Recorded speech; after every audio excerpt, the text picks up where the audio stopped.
of my favorite trims to teach is the twisted cord. Now, the twisted cord is something that has traumatized ladies or sewers for many, many years. And I want to show you how I use it and how I join it, because I think the way that I join it will be a big aha moment for you, and you'll say, wow, that's a lot easier than I thought it would be. So here's a pillow from my new book. This is my new book called The Tangled Home, and it's got these entangled embroidered flowers on here. But I want you to look right here. Somewhere in here is the join to the cord. Can you see it? Can you spot it? Please press 1 when you know where the join is. Now I'm kidding. It's right about right here. Okay, that's where I've joined it. So you can see it's virtually invisible, and I'm going to show you how to join your twisted cord like that. It's a great fun way of finishing a project. So this is the twisted cord. This is, you know, it comes purchased like this. You want to buy it with the lip. Sometimes you can buy it without the lip, but for this purpose you want to get it with the lip. The first thing you need to do is identify the right side from the wrong side. So if you look at this side, you can kind of see there's some zigzaggy stitching here. If you look on the other side, you don't see that. So that would make this the right side. So you always know when you sew, right sides go together, right? So for this, I'm going to use the piping, or the pearls and piping foot, the one with the large groove in the center. I'm going to put that on.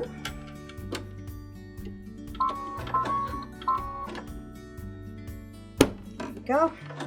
And I'm going to move my needle over, all the way over to the right. Okay.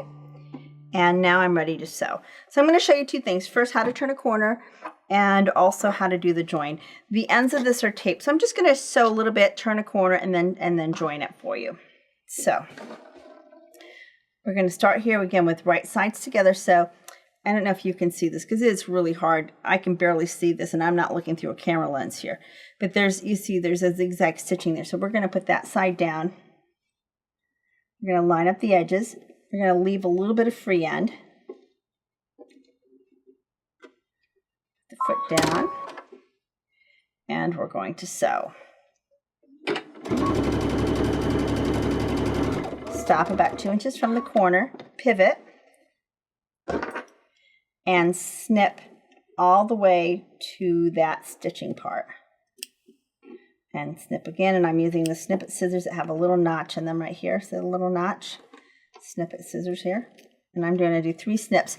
If you have a twisted cord with like a knitted lip, just snip it one time, because that lip will come apart fairly easily.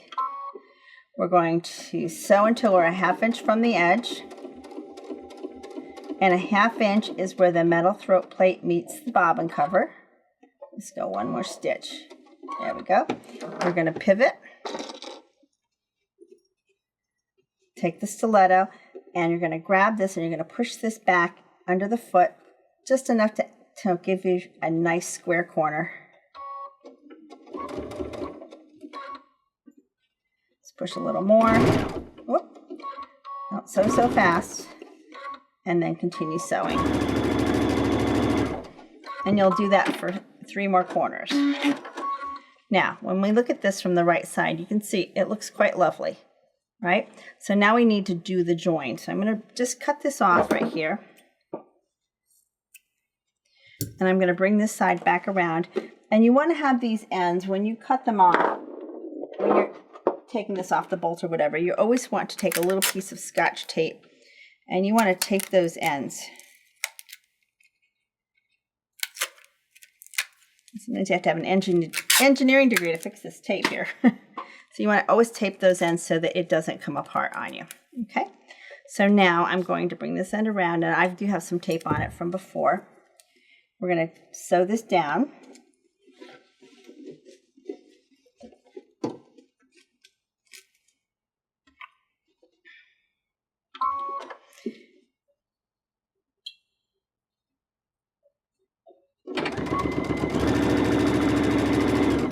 And I'm just going to make the 2 sides make a little wall like here. So I'll trim this side off so it's about the same size. I'm going to put a piece of tape on that.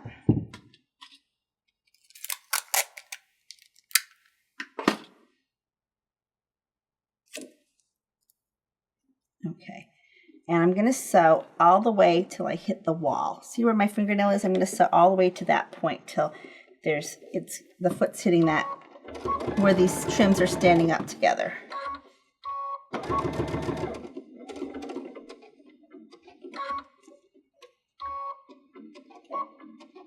And then I'm going to back stitch.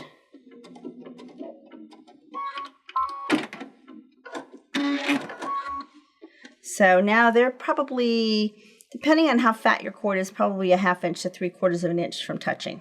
Okay. Now the next step is we're going to take the seam ripper and we're going to gently pick out this stitching. And what we're going to do is we're going to just take this apart so that the cord is away from the lip. All right. One of the things you do not want to do is take that cord apart with the idea that you can reweave it back together. Someone wrote something like that a long time ago in some book, and everybody thought it was gospel, and nobody ever questioned what that person was smoking. I'm just teasing. I don't know. But that is not the way to do it. So you're going to separate the cord from the lip without taking the cord apart, without untwisting it. Okay, you want to leave the cord intact. That's really important. So we're going to do this side here.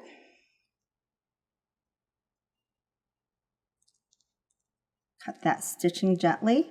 Let it pull away.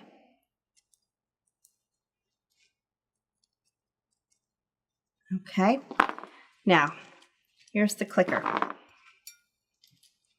We're going to take the lip and fold it back like that. Now we're going to overlap this cord in the direction of the twists. So if I do it this way, you can see it's in the direction of the twist. If I do it this way, it is not the direction of the twist. See the difference? So we're going to go back this way. It depends on how the cord's twisted. Some twist one way, some twist the other way. So you never know whether it's going to be right over left or left over right, but it always is going to be in the direction of the twist. After you have it sort of lined up, then you're going to take that top one and don't take it apart, but take your hand and just kind of untwist, and you can see it gets kind of flat, and then it will lie right on top of the one that's underneath it. So you see how that just kind of lies together? And just going to twist that underneath. Now, here's the other part that's kind of different. Because of the direction of this twist, I want to sew in the direction of the twist. I don't want to keep sewing back in this direction because that's going to push that cord back that way, right? I want to sew this way. So what I need to do now is use my right-left mirror image. So follow me back to the screen. See this button right here with the 2 triangles? We're just going to touch that. Watch what happens right here. Watch when I touch it back and forth. And then look at the needle. So what happens when you touch that mirror image is it takes what's on the right side, flips it over to the left. So wherever that was on this side, now it's on this side of center.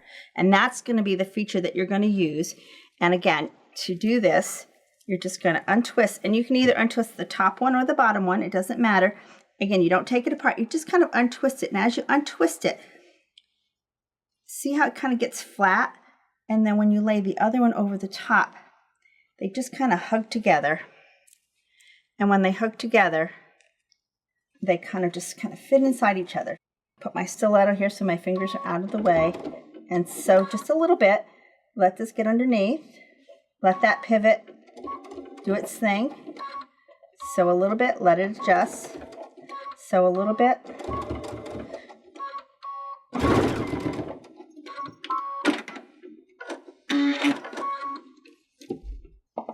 And there we have it. And we have another nice join of the twisted cord.